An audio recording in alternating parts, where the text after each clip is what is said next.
다시 한번 우리 7월 찬양과 기도의 밤에 나오신 우리 모든 성도님들 주의 이름으로 축복합니다. 저희가 계속해서 비유를 이렇게 함께 살펴보고 있습니다. 사실 올해 초부터 저희들이 이제 비유를 공부하고 있는데 7월달 이 혼인잔치 비유는 아마 지난주 우리 구역장들, 교구장들은 줌으로 교육에서 이미 한번 본 그러한 내용인데 이걸 다시 말씀과 기도와 찬양 시간에 다루는 것은 이런 마음이 제게 있습니다. 물론 오늘 수요 말씀 중에 나오신 분들 가운데는 구역장도 계시긴 하지만 구역 모임에 가서 들은 거를 가지고 좀 더 활발하게 구역 토론하는 시간에 나누는 시간에 도와주시면 좀 더 활성화되지 않을까 그런 마음이 담겨 있는 그러한 것이 우리가 매달 첫째 주 수요일 날 말씀과 기도와 찬양의 밤에 할 때에 이 비유를 공부하는 그러한 이유이기도 합니다. 오늘 본문도 사실 지금까지 계속 2월부터 동일한 내용이라고 말씀드릴 수 있습니다. 동일한 내용이라는 의미는 주제가 같습니다. 천국에 관한 이야기입니다. 여러분 기억나실 거예요. 2월 달에 그 씨 뿌리는 그 비유를 보게 되면 사실 그 씨는 천국 말씀임을 예수님께서 제자들에게 그 비유를 설명하실 때 해주신 말씀입니다.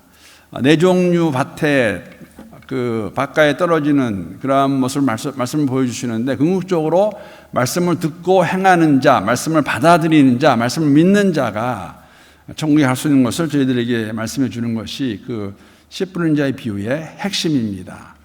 알곡과 가라지의 비유 3월 달에 저희들이 살펴보았습니다. 거기에 보게 되면은 천국은 좋은 씨를 제 밭에 뿌린 사람이라고 그렇게 말하고 있고 추수 때에 가서 그렇죠? 알곡과 가라지가 갈라지는 것을 천국에 속한 사람과 그렇지 못한 사람을 보여주는 그러한 내용이 알곡과 가라지 비유입니다. 그 외에는 겨자씨 4월에는 겨자씨의 비유를 저희가 함께 살펴보았습니다. 교회에서 말씀드린 대로 수요일 날도 보았고 구역에서도 보았고 겨자씨 하나님의 천국은 마치 겨자씨와 같은 비유로 말씀하시는데 천국 하나님의 나라가 이 땅에서 점점 전진적으로 커져가는 것 성장하는 것을 저희들에게 보여주시는 그러한 비유가 겨자씨의 비유입니다. 무자비한 종의 비유 18장에 나오는 내용인데 천국은 거기 되면 그 종들과 결사는 어떤 임금의 이야기라 그렇게 저희들에게 말씀해 주고 있습니다. 하나님의 은혜와 사랑을 우리가 경험했다면 여러분 기억나시죠? 만 달란트와 100데나리온의 그 차이에 대해서 하나님께서 예수님께서 비유를 해주신 말씀 그리고 지난달에 6월 달에는 그 포도원 품꾼의 비유에 대해서 함께 살펴보았습니다. 언제 부름 받은 자가 중요하지 않습니다. 부름 받은 이후로 열심히 신실하게 살아갔을 때에 그 주인이 그것을 알고 똑같은 품삯을 주는 것에 대해서 그렇게 우리가 살펴보았고 오늘 역시 천국에 관한 이야기입니다. 천국에 관한 비유임을 저희들에게 말씀해 주고 있습니다. 천국은 한문이죠. 하늘천, 왕국, 국자, 나라, 국자. 하늘나라, 하나님의 나라에 관한 이야기입니다. 이렇게도 설명할 수 있을 것 같습니다. 예수님께서 천국에 관해서 특히 마태복음에서는 하나님 나라에 관해서 굉장히 말씀을 많이 하시는데 여러분 마태, 마가, 누가, 요한의 대상이 다른 걸 이미 알고 계시고 마태복음의 주 독자는 유대인들입니다. 예수님께서 의도적으로 이렇게 말씀하시는 걸 우리가 알 수가 있는데 왜냐하면 유대인들이 가지고 있는 천국에 대한 잘못된 생각, 확신에 대해서 정면으로 아니다라고 말씀하시는 것이 사실 천국에 관한 비유의 핵심이라고 그렇게 말씀드릴 수 있을 것 같습니다. 오늘도 보게 되면은 천국에 어떤 사람이 참여할 수 있는 것인가, 갈 수 있는 것일까? 사실 이 이야기를 듣는 유대인들은 알았을 거예요. 혼인잔치, 어떤 임금이 혼인잔치를 벌이는데 그 잔치에 초대받은 사람들이 다 오지 않습니다. 임금이 굉장히 화가 나죠. 그래서 다른 사람들을 불러들이는데 여러분 유대인들에게는 분명한 확신이 있었습니다. 자신들은 택함 받은 하나님 백성으로서 하늘나라의 천국에 들어갈 것이다 라는 확신을 가지고 살던 사람들인데 거기에 대해서 예수님께서 뭐라고 말씀하시냐면 아니다라고 말씀하시는 거예요. 너희들의 혈통으로 너희들이 유대인이기 때문에 들어갈 수 없다라고 말씀해 주고 있습니다. 오늘 비유도 보게 되면 간단하게 혼인잔치를 열고 사람들을 초대했는데 사람들이 오지 않습니다. 크게 두 가지 반응이 나오죠. 첫 번째 반응을 보게 되면 자신들의 일에 너무 몰두하고 있어서, 다른 말로 표현하면 자신들이 하고 있는 세상 일에 전념하고 있어서 그 초대에 응하지 않습니다. 오늘 본문 5절 말씀 보게 되면 제가 세 번역을 한번 읽어보겠습니다. 그런데 초대받은 사람들은 왕이 오라고 말한 사람들이에요. 그 말을 들은 척도 하지 않고 저마다 제 갈 곳으로 떠나갔다. 한 사람은 자기 밭으로 가고 한 사람은 장사하러 갔다. 사실 굉장히 중요한 일이라고 말할 수 있죠. 농부에게 밭만큼 중요한 것이 어디 있겠습니까? 밭에 일하러 가는 것이고 또 한 사람은 자기 사업하러 가는 겁니다. 사실 이 비슷한 말씀, 이 비유를 기록하고 있는 누가복음에 보게 되면 좀 더 구체적으로 온마을 잔치 준비하면서 제가 나누었던 본문 중에 하나가 누가복음 14장의 말씀이었죠. 누가복음 14장 18절부터 20절까지의 말씀, 세 번역으로는 좀 더 구체적으로 이 사람들이 왜 초대에 응하지 않았나, 이유가 뭐였나, 핑계가 무엇이었나 이렇게 기록하고 있습니다. 제가 한번 읽어보겠습니다. 세 번역입니다. 그런데 그들은 모두 하나같이 핑계를 대기 시작하였다. 한 사람은 그에게 말하기를 내가 밭을 샀는데 가서 보아야 하겠소. 부디 양해해 주기 바라오 하였다. 다른 사람은 내가 겨릿소 5쌍을 샀는데 10마리 소라고 말씀드렸었어요. 그것들을 시험하러 가는 길이요. 부디 양해해 주기 바라오 라고 말하였다. 20절 또 다른 사람은 내가 장가를 들어서 아내를 맞이하였소. 그러니 가지 못하겠소 하고 말하였다. 밭을 사서 보러 갔고 소 10마리를 사기 때문에 이 소들이 건강한 소인가 시험하러 갔고, 한 사람은 그래도 여러분 기억나세요? 그 밭으로 간 사람하고 소를 산 사람은 양해를 구했는데 마지막에 장가 가는 사람은 양해도 구하지 않아요. 나는 못 가겠다. period. 각자의 핑계가 있었습니다. 유대인들이 하나님 나라에 응하지 않는 이유, 자신들의 일, 자신들이 가지고 있는 생각에 거기에 얽매여 있기 때문에 예수님이 오셔서, 메시아로 오셔서 자신이 하나님의 아들임을 선포하지만 그걸 듣지 않고 거부하는 것, 그것을 저희들에게 보여주고 있습니다. 더 나아가서 여러분, 임금의 혼인잔치 초대에 이렇게 자신의 일에 몰두해서 안 가는 사람이 있었는가 하면 또 한편으로는 굉장히 적대적인 사람들이 나옵니다. 아마 이 부분에서는 유대인들이 굉장히 찔렸을 거예요. 왜냐하면 본문 6절 말씀 보게 되면 세변역 이렇게 말씀하십니다. 자, 우리 한번 6절 말씀은 함께 읽어보겠습니다. 자, 시작. 그리고 나머지 사람들은 그의 종들을 붙잡아서 모욕하고 죽였다.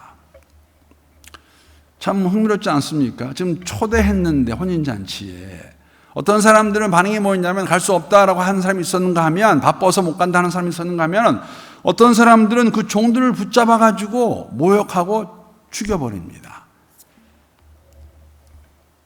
사실 이 모습이 유대인들의 모습이지요. 유대인 공동체 안과 밖에서 예수를 거부했습니다. 가장 좋은 예가 있다면 헤롯 왕이죠. 여러분 기억나세요? 헤롯 왕, 예수님이 탄생했을 때에 동방의 박사들이 와서 그의 나신 곳을 물어보았을 때 처음에 뭐라고 답합니까? 그런 왕이 났냐? 나도 가서 경배할 테니까 나한테 와서 알려달라. 그랬을 때에 천사가 그들에게 말해서 그들이 헤롯에게 가지 않고 그냥 돌아갑니다. 그랬더니 2살 아래의 아이들을 다 죽였던, 메시아를 죽이기 원했던, 물론 헤롯은 자신의 왕권을 지키기 위해서 그런 일을 했지만 헤롯 대왕입니다. 헤롯이 쓰는가 하면은 궁극적으로 여러분 예수를 잡아 죽이는 사람이 누구입니까? 유대인들이에요. 유대의 권력자들입니다. 종교 권력자들입니다. 자신의 기득권을 지키기 위해서 예수를 잡아 죽였던 사람들. 사실 여러분 이러한 그들의 마음, 그들의 생각, 그들의 계획이 잘 이어지는 그것을 보여주는 사람이 누구냐면 사울이에요. 사울은 바리새인이었습니다. 정말 열정적인 사람이었습니다. 하나님에 대한 열정을 가지고 메시아가 될 수 없는 예수를 쫓는 사람들을 그냥 둘 수 없었습니다. 스데반을 죽이는 게 마땅합니다. 스데반은 죽어서 마땅한 사람입니다. 다메섹에도 사람이 있다고 그런 돌을 쫓는 사람들, 그들도 가만 놔두면 안 되지. 그래서 그들을 잡으려고 하던 사람이 사울입니다. 예수님 시대의 종교 지도자들의, 종교 권력자들의 모습을 잘 보여주는 예가 있다면 사실은 사울이에요. 그런 사울을 예수님께서 찾아오시죠. 바울을 끝까지 놓지 않으십니다. 그래서 고린도전서에 보게 되면 사도 바울은 자신이 어떻게 예수를 믿게 됐는지 너무나 잘 알고 있던 사람이에요. 어떻게 그 일이 가능했는지. 고린도전서 15장 10절 말씀 보게 되면 이렇게 고백합니다. 그러나 내가 나된 것은 하나님의 은혜로 된 것이니 내게 주신 그의 은혜가 헛되지 아니하여 내가 모든 사도보다 더 많이 수고하였으나 내가 한 것이 아니요 오직 나와 함께 하신 하나님의 은혜로다. 그러니까 바울만큼 처음부터 또 그의 여정 가운데 마지막에 순교하기까지 모든 것이 하나님의 전적인 은혜라는 것을 깨닫고 이 길을 걸어간 사람이 있었을까? 유대인들의 반응이었습니다. 그러니까 왕이 혼인잔치를 위해서 초대했는데 유대인들이 응하지 않습니다. 그럴 때는 왕이 화가 나죠. 분노합니다. 그래서 다시 나가서 이런 사람들을 데려와라고 말하는 것이 본문 9절 10절 말씀에 어떠한 사람들이 초대받을까요? 내 거리 길에 가서 사람을 만나는 대로 혼인잔치에 청하여 오라 한데 종들이 길에 나가 악한 자나 선한 자나 만나는 대로 모두 데려오니 혼인잔치에 손님들이 가득한지라. 악한 자나 선한 자나 다 초대했습니다. 다 오라고 말합니다. 혼인잔치에 오게 됩니다. 누가복음 보게 되면은 몸이 불편한 자, 시각장애자, 사회에서 인정받지 못하는 자, 천대받는 자, 그런 사람들 다 데리고 와서 잔치에 앉힙니다. 누구나 올 수 있습니다. 다 올 수 있습니다. 그런 사람들이 초대받고 그런 사람들이 응했습니다. 그런데 여러분 여기에서 한 가지, 이게 이제 핵심이죠. 임금이 보니까 그 중에 한 사람이 오늘 본문 11절 12절 보게 되면 그 상황을 이렇게 설명하고 있습니다. 임금이 손님들을 보러 들어올 때 거기서 예복을 입지 않은 한 사람을 보고 이르되 친구여 어찌하여 예복을 입지 않고 여기 들어왔느냐 하니 그가 아무 말도 못했다고 기록하고 있습니다. 다 올 수 있습니다. 다 왔는데 한 사람을 보니까 예복을 입지 않고 앉아 있어요. 그랬더니 왕이 그를 사실은 쫓아내버립니다. 너는 왜 예복을 입지 않고 있느냐라고 말했을 때 그가 할 말이 없었다고 말합니다. 이게 무슨 상황일까요? 고대 근동에서 왕이 잔치를 베풀 때에는 여러분 왕이 손님들에게 그들에게 맞는 그들이 입어야 될 예복을 제공했었습니다. 그래서 그 예복을 입고 들어오면 됩니다. 왕이 제공하는 예복입니다. 그러니까 여기서도 뭐냐면은 여러분 지금 선한 자나 악한 자나 길거리 사람들 데리고 왔는데 왜 이 한 사람만 예복을 입지 않고 있었을까요? 무슨 의미일까요? 예복을 주었는데 입지 않은 거지요. 그냥 자기 옷을 입고 앉아 있는 것이죠. 그래서 그 사람은 잔치에서 쫓김받는 것을 저희들에게 보여주고 있습니다. 마지막 절에 14절에 주시는 말씀을 우리가 이해할 수 있는 것이죠. 14절 말씀 보게 되면은 청함을 받는 자는 많되 택함을 입은 자는 적으니라. 누구나 초대받지만 그 초대에 응할 수 있는 그 사람은 적은 것을 저희들에게 말씀해 주고 있는 내용입니다. 그래서 왕이 그에게 물었을 때에 그들이 할 말이 없는 것을 저희들에게 말씀해 주고 있습니다. 그러니까 오늘 이 본문 말씀이 여러분 저희들에게 주시는 교훈이 있다면 무엇이 있을까요? 그러니까 이 더러운 옷은 이사야서의 말씀 보게 되면 이사야서 64장 6절 말씀 보게 되면 인간의 의를 더러운 옷으로 묘사하고 있고 갈라디아서 6장에 보게 되면 의의 옷은 예수님께서 주시는 하나님 우리에게 주시는 예수 안에서 입을 수 있는 옷을 저희들에게 말씀해 주고 있습니다. 그러니까 이 본문 말씀은 어떤 사람이 천국 하나님 나라에 들어갈 수 있는 것일까? 초대받은 사람, 모든 사람은 다 들어갈 수 있고 그들 가운데서 예복을 입은 사람, 의의 옷을 입은 사람은 들어갈 수 있음을 저희들에게 말씀해 주고 있습니다. 오늘날도 여러분 물론 오늘 수요 말씀 여행 나오시는 분들 가운데 그런 분들 안 계실 거예요. 제가 언젠가도 한번 그런 질문을 수요일 저녁에 드린 것 같은데 여러분 오늘 저녁에 주님께서 여러분을 부르신다면 하늘나라에 하나님과 함께 할 수 있는 확신이 있으십니까? 했을 때 무엇이라고 대답하겠습니까? 우리가 의의 옷을 입는다는 것은 무엇을 말하는 것일까요? 우리 가운데 그런 사람은 없을 겁니다. 내가 믿는 가정에 태어나서 내가 교회에서 열심히 일하고 있기 때문에 내가 그래도 뭐 이런 직분을 가지고 있는데 그런 곳으로 내가 들어갈 수 있다고 말할 사람은 아무도 없을 것입니다. 사실 로마서의 말씀을 보게 되면 아주 정확하게 저희들에게 말씀해 주시죠. 로마서 10장 9절 10절 말씀, 아마 암송하신 분도 계실 텐데 우리 한번 함께 읽어보겠습니다. 자, 시작. 내가 만일 내 입으로 예수를 주로 시인하며 또 하나님께서 그를 죽은 자 가운데서 살리신 것을 내 마음에 믿으면 구원을 받으리라. 사람이 마음으로 믿어 의에 이르고 입으로 시인하여 구원에 이르니라. 예수 십자가의 도, 그것을 믿으면, 십자가의 도는 예수가 이 땅에 오셔서 죄 없는 의인으로 사람으로 저와 여러분을 대신하여 돌아가신 것을 받아들이면 우리의 죄가 속죄함을 얻고 부활하신 예수의 그 예수 안에서 새로운 생명, 부활의 소망을 살아가고 있는 것을 말씀해 주는데 그것을 마음으로 믿고 입으로 시인하면 우리에게 구원이 주어진다고 말씀하고 있습니다. 그러니까 의의 옷입니다. 초대받았을 때 의의 옷을 입고 들어갈 수 있는 그런 복된 삶에 대한 모습. 그리고 더 나아가서 여러분, 우리가 한 가지 이 부분이 이제 많이 오해하고 우리가 잘못 행하고 있는 부분이 될 수도 있는데, 하나님은 우리를 택하셔서 당신의 백성으로 자녀로 삼아 주셨습니다. 그럼 왜 우리를 택하셨을까? 왜 우리를 구원해 주셨을까?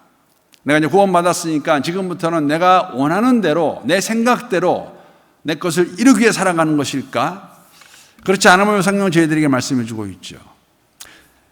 에베소서 2장 8절 9절 말씀, 우리가 잘 아는 말씀입니다. 너는 그 은혜로 인하여 믿음으로 말하며 구원을 얻었나니 이것이 너에게서 난 것이 아니요 하나님의 선물이라. 행에서 난 것이 아니라고 말씀하고 있는데, 그렇게 하신 이유는 10절에 가게 되면 분명하게 저희들에게 왜 우리를 택하셨는지, 왜 우리를 구원하셨는지를 이렇게 설명합니다.